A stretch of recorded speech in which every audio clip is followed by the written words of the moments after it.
Hey guys, welcome to my YouTube channel. So this is my first video. I want to introduce myself. I'm Bindhu. I am 27-year-old living in Bangalore. I work in a corporate job. I've been in corporate world for the last 6.6 years, and today's video is about 5 things that I wish I knew in my 20s, but I did not. But there's no regret, but I just wish I knew this so that my early 20s and mid 20s are a little bit better. So, if you're new to my channel, if you want to know more about health, lifestyle, corporate, job, and and everything else, please do subscribe and make sure to keep watching the video. Um, so coming back, 5 things that I wish I knew in my 20s, in my early 20s, was that I was very scared to take any kind of steps. I was scared to put my thoughts out in front of my friends or in front of my teachers. I used to wait for like 3 times, 4 times until I build up that courage to wait for that courage to push me to the edge, so that I end up saying in the worst case. So I wish I was a little bit more open to what I want to communicate, because I was a little scared to put my opinions and thoughts out. I thought I'll be judged, but you do something good, you don't do something, or you do anything, you don't do anything, you're always judged for every single thing, is what I understood right now. Now that I'm 27, I understand how people, how mentalities, how how just people are just opinionated. I myself, I'm opinionated sometimes, but nobody gives a shit to what I think, and they continue to do what they want to do. So I should have done that, but I was a little scared to do that, and there were a little bit of miscommunications because of that, and I did lose a few opportunities because of that, and yeah, I wish I was a little more confident and vocal about my thoughts. Second thing is, I should have started knowing, or I should have known how important is it to prioritize my health, because I was a person who was almost living away from my parents from my childhood. So from my fourth standard, I was always away from my parents. I was living in different cities, studying there, because the education in our town was not that good. So I had to like move to different places based on what courses that I have to do. And amidst all that, I did not prioritize my sleep, I did not prioritize my intake of water, and I did eat a lot of junk food. So whenever I come back to my home, and obviously now that I come back like every once or twice in a month, or sometimes it's like every once in 3 months also, my parents tend to like feed me a lot of food, which was good. But when I was leaving, they used to also load me with a lot of homemade fully fried chips, or fully fried namkeens or something. I was not in a position to understand if this is suiting me or not, where my body was giving me signals like I used to have allergic reaction to few things. I used to go through indigestion. I did have dry skin. I had dry cough, and a lot of I was not at all immune to the weather conditions and everything. I always end up catching a cold. So I should have known that my body is trying to tell me something. When I first got my periods, I mean, they were painful, I'm not lying. And then every single month when I get my periods, the first 2 days I used to really have bad backache, or like good severe stomach ache, and I thought this is how women go through, this is how the cycle is. But then when I was in my early or like mid 20s, like 24, 25, only then I understood that my body was trying to give me a lot of signals when it comes to digestion, when it comes to I used to have a lot of acne. Oh my god, I'll post the before video or a photo of how I used to look when I was like 17, 18 years old. So mostly I had clear skin, but then when I hit 17, 18, my skin started flaring up like anything. It was such a huge signal, but even then I did not take it as a sign to take care of myself. I was thinking I hit puberty, and then everything happens nasty when you hit puberty. You start getting pimples, your hair start falling off and everything else. And only later I've got to know that it was my mistake. So one thing I should have done was that I should have known how to prioritize myself. I should have known the right foods, or at least understood what was not suiting my body. But now I'm in a better place. I'm still learning what foods are actually very good for my body, what are something that I completely have to avoid. So right now I don't have maida, I don't have milk. It's been like proper 3 to 4 years that I've cut down on milk and maida because of my acne and a few hormonal issues. But they're now like sorted, and I'm in a good place. Very few times when I go out, I do have like pizza, sourdough pizza, but milk I do not. I try to make my homemade oat milk or coconut milk. I've completely like stopped or avoided regular milk, and for some reason I don't tend to gravitate towards it because I'm not a tea or a coffee person. It was something that I was okay with those restrictions, but if you're someone who are addicted to having milk and it's difficult for you to shift, I would say oat milk is the best option. You have like good brands also, which I will suggest down. Good brands for oat milk that you can go ahead.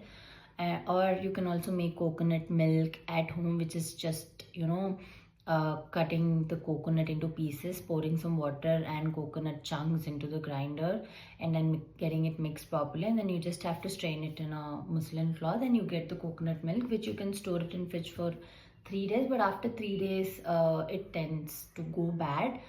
So I've done few lifestyle adjustments right now, but I should have done it before, so that my periods, my skin, my overall health, my hair, everything would have really thanked. Third thing was again related to like personal care or something. I never had a skincare routine. Like I actually had a separate morning skincare routine or night skincare routine, something like that. I always used to use my Mysore sandal soap, and it actually did not help my skin, and I should have known that. I also visited a dermatologist. Me being such a lazy person, I ignored and I did not use any of the products that my dermatologist has suggested me. I wish I did prioritize my skincare routine back then, but I've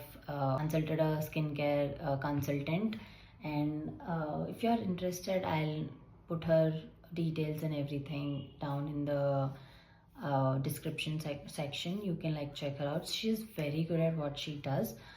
She tried to understand what my skin concerns were, so I never actually applied sunscreen. So I used to have a lot of tan and black thing around my mouth and on my forehead area. If possible, if I find a picture, I'll like put it here how I used to look, and this is how I look right now. I just have sunscreen and a little bit of lip balm on my lips and on my face. That's it. My skin was always dehydrated, and like I said, there were a lot of acne, and there were a lot of acne scars and marks, and which I did not know how to take care. But then sunscreen was like a boon, was like a gift to me. But obviously I had to like try on multiple sunscreen, and like it was a long journey to find out which was a good product and which was suiting my skin, which was not peeling off or giving me any kind of acne. Right now, I use Dot and Key sunscreen, and I do post it on my Instagram stories and reels. You can check it out. I'll put that in my description section, my Instagram account. So I do talk about healthcare tips, personal hygiene. I talk about lifestyle and stuff. If you're interested, you can check it out. And yeah, and the fourth thing is that I should have had like a proper plan on how I should be taking my career ahead. Right now, I do have. So, after like being in the corporate world for like 6.6 years, I mean, for the last 1.52 years back, I've like made a plan on what I have to become and what is my goal in the next 5 years and everything else. But I think I should have made this initially in like a year after I got into my corporate job. But to be honest, it was a little hard for me. So I initially started off as a developer. I was a .NET developer, but then I understood that that was not something I was enjoying. It was not my cup of tea, is what I understood within a year. But I was so scared to tell it to my manager or anybody or to even my parents. I was struggling because I do not want to get up. I had no purpose to go to my job, do my job, but that my career is over and I had nothing and I just have to get married after this because I'm gonna like quit because I can't do all of this. But then one of my best friend has told me that she has seen or heard about an opening in her company, which is for a business analyst. And in my first company, I was also acting like a part of management business analyst role where I was interacting with the clients, understanding what the requirement is about, not a proper experience. So business analyst is mostly that, right? So you involve in every requirement gathering meetings and you take a notes of everything. You have to build a roadmap, you have to convey to your developers, blah blah blah blah blah. Let's get into another video of what I actually do. So I thought maybe this is something that actually can help me. So I have shifted from my first company after 3 whole years, which was a very wrong decision. I should have shifted or started looking out for openings after an year only, but I was very scared and I was having a lot of self-doubt, insecure, and I built up that courage. After 3 years, I told my dad that I'm quitting, and I actually put my papers and then started looking out for jobs. And like luckily, I found a job through my best friend, which I will always be grateful for because that is where I found my career and that is where I actually wanted to like continue, and I actually had a plan of what I had to become. But again, in my second company, I literally stayed for 2.6 years again because that was an MNC that was giving me work from home and hybrid here and there. So I was like, okay, because work timings were flexible, the team was great, my mentor was great. So I did not want to actually leave the company. So that is what made me stay there for 2.6 or 2.5-ish years, which I should have not done. I should have like transitioned in like 1 or 1.5 years. I will not say it was a great mistake, but it would have helped me in earning a lot more money than I'm earning right now.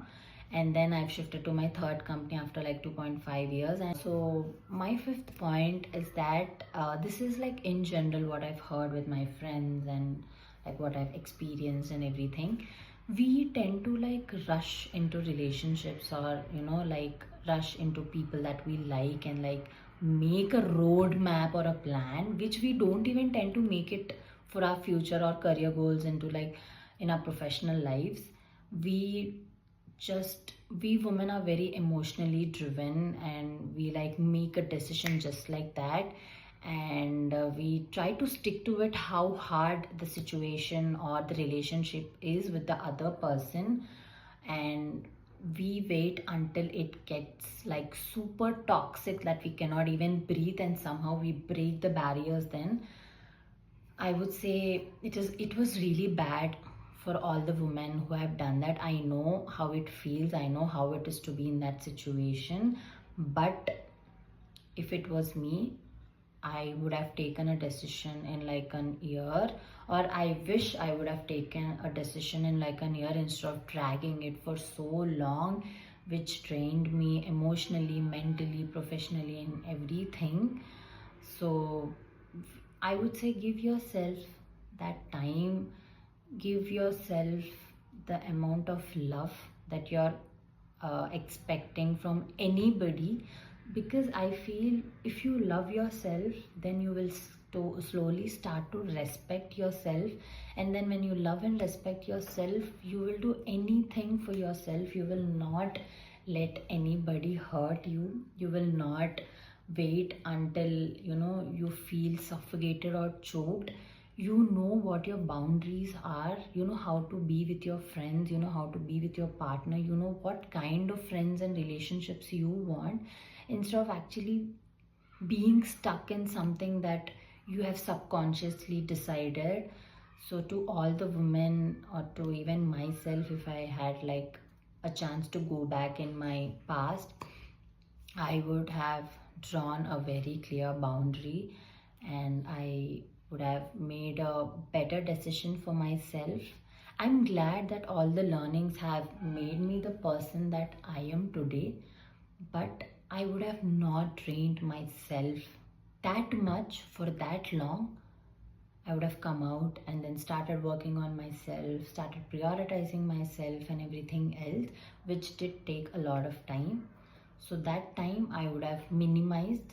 So these are the 5 things that I would have done to myself in my early 20s if I was given time. But now that I'm 27 and I know what kind of work that I want to do, I know what kind of food that I have to eat to worship my body, how do I have to take care of myself, and what are my professional and career goals, and what are my boundaries with everybody in general in my life, and everything else. So these are something that I would prioritize, or these are something that I wish someone would have told me, but no one actually made me sit and tell me.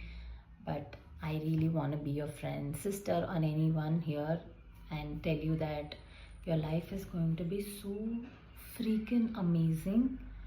Your early 20s is not going to decide your entire life. Most of it are going to be your downfall, failures, failed relationships, and not many good friendships, which will shape you into a person that you have never actually imagined. And you will just have an amazing life, a future, and everything ahead. I want to talk about it so much, like how I've started initially in my career and where I am right now.